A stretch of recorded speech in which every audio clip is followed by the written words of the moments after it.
Hello guys, welcome to Creative Projects. Today I am going to show you how to perfectly align the anchor point at center and corner. First of all, let's make a circle. As you can see, the anchor point is not aligned at the center of the circle.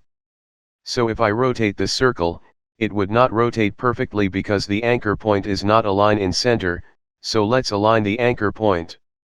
Click on this pen behind tool and check the snipping option.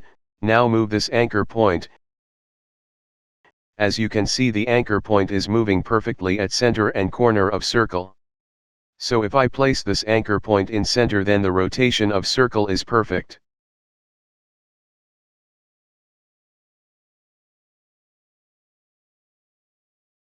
If you want to move this anchor point freely, then simply uncheck this snipping option.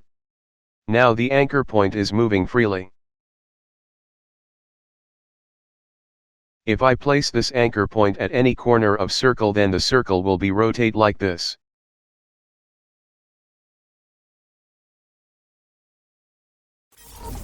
Thanks for watching the video. If you enjoy this video, then like the video and subscribe my channel for short, quick and easy tutorials.